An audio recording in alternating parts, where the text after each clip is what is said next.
ഏകദന്തം മഹാകായം തപ്തകാഞ്ചനസന്നിഭം ലംബോദരം വിശാലാക്ഷം വന്ദേഹം ഗണനായകം. എല്ലാവർക്കും നമസ്കാരം. ഇന്ന് നമ്മൾ നല്ല സ്വാദിഷ്ടമായിട്ടുള്ള ഒരു പിഞ്ഞാണപ്പമാണ് തയ്യാറാക്കുന്നത്. അപ്പോൾ ആദ്യം നമുക്ക് ഇതിനെന്തൊക്കെയാണ് വേണ്ടതെന്ന് നോക്കാം. ഇവിടെ ഒരു 200 ഗ്രാം പച്ചരി നന്നായിട്ട് കുതിർത്തെടുത്തിട്ടുണ്ട്. 1 മണിക്കൂർ കുതിരാൻ വെക്കണം. പിന്നെ നമുക്ക് ചിരകിയ തേങ്ങ വേണം. ഇത് 1 മുറി തേങ്ങ എടുത്തിട്ടുണ്ട്. പിന്നെ ഇവിടെ ഒരു 2 തവി ചോറും എടുത്തിട്ടുണ്ട്. പിന്നെ പഞ്ചസാര വേണം. ഇത് ഒരു 5 ടേബിൾ സ്പൂണോളം എടുത്തിട്ടുണ്ട്. മധുരമൊക്കെ ആവശ്യാനുസരണം ചേർത്താൽ മതി. പിന്നെ ഇവിടെ ഒരു 2 ടേബിൾ സ്പൂൺ നെയ്യും ഒരു 1/4 ടീസ്പൂൺ ഉപ്പും ഒരു 2 നുള്ളു സോഡാപ്പൊടിയും എടുത്തിട്ടുണ്ട്. പിന്നെ നമുക്ക് വേണ്ടത് എള്ളാണ്. ഒരു ടീസ്പൂൺ എള്ള എടുത്തിട്ടുണ്ട്. 2 ഏലക്കയും വേണം. പിന്നെ ഇവിടെ 1 ടീസ്പൂൺ ജീരകപ്പൊടി എടുത്തിട്ടുണ്ട്. പിന്നെ ആവശ്യത്തിന് വെള്ളവും വേണം. അപ്പോൾ ഇവിടെ ഒരു മിക്സിയുടെ ജാറിലേക്ക് കുതിർത്ത പച്ചരി ചേർത്തിട്ടുണ്ട്. ഇനി ഇതിലേക്ക് നമ്മൾ ചിരകി വെച്ചിരിക്കുന്ന തേങ്ങ ചേർത്ത് കൊടുക്കാം. ഇതിലേക്ക് ഉപ്പും സോഡാപ്പൊടിയും കൂടെ ചേർത്ത് കൊടുക്കുന്നുണ്ട്. ഇനി ഇതിലേക്ക് പഞ്ചസാര ചേർത്ത് കൊടുക്കാം. ഇതൊരു 5 ടേബിൾ സ്പൂണോളം വരും. നല്ല മധുരമായിരിക്കും. മധുരമൊക്കെ ആവശ്യാനുസരണം ചേർത്താൽ മതി. ഇനി ഇതിലേക്ക് നെയ്യ് ചേർത്ത് കൊടുക്കാം.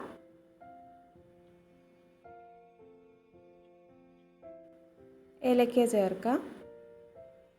ഇനി ആവശ്യത്തിന് വെള്ളം ഒഴിച്ച് നമുക്കിതൊന്ന് അരച്ചെടുക്കാം.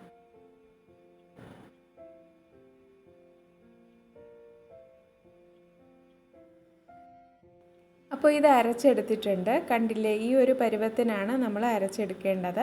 നമ്മൾ 1 ഗ്ലാസ്സോളം വെള്ളം ചേർത്ത് കൊടുത്തിട്ടുണ്ടായിരുന്നു.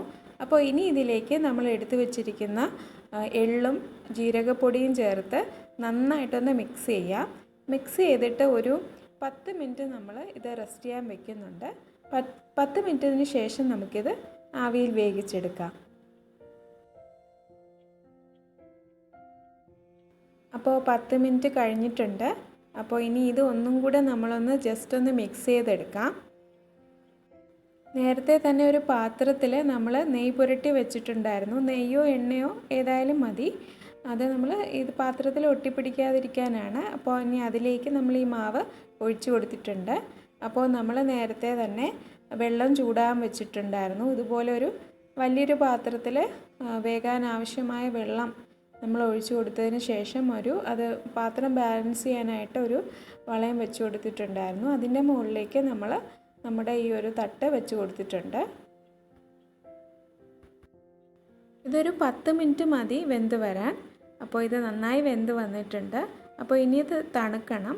നന്നായി തണുത്തതിന് ശേഷം നമുക്ക് മുറിച്ചെടുക്കാം. അപ്പോൾ നമ്മുടെ പിഞ്ഞാണപ്പം തണുത്തിട്ടുണ്ട്. അപ്പോൾ ഇനി ഇതൊന്ന് നമുക്ക് മുറിച്ചെടുക്കാം. നല്ല സോഫ്റ്റ് ആയിട്ടുള്ള പിഞ്ഞാണപ്പമാണ്. അപ്പോൾ ഇത് മധുരം ഇഷ്ടമായിട്ടുള്ള എല്ലാവർക്കും എന്തായാലും ഇഷ്ടപ്പെടും. അപ്പോൾ ഇതൊന്ന് തയ്യാറാക്കി നോക്കണം. തയ്യാറാക്കിയിട്ട് അഭിപ്രായം പറയണം. അപ്പോൾ നിങ്ങൾക്ക് ഞങ്ങളുടെ ഈ വീഡിയോ ഇഷ്ടമായെന്ന് വിചാരിക്കുന്നു. ഇഷ്ടമായാൽ ലൈക്ക് ചെയ്യാനും ഷെയർ ചെയ്യാനും മറക്കരുത്. പുതിയതായി കാണുന്നവരാണെങ്കിൽ ദയവായി ഒന്ന് സബ്സ്ക്രൈബും കൂടെ ചെയ്യണം. അപ്പോൾ ഇനി അടുത്ത് നമുക്ക് നല്ലൊരു വീഡിയോയുമായി കാണാം. എല്ലാവർക്കും നന്ദി. Thank you.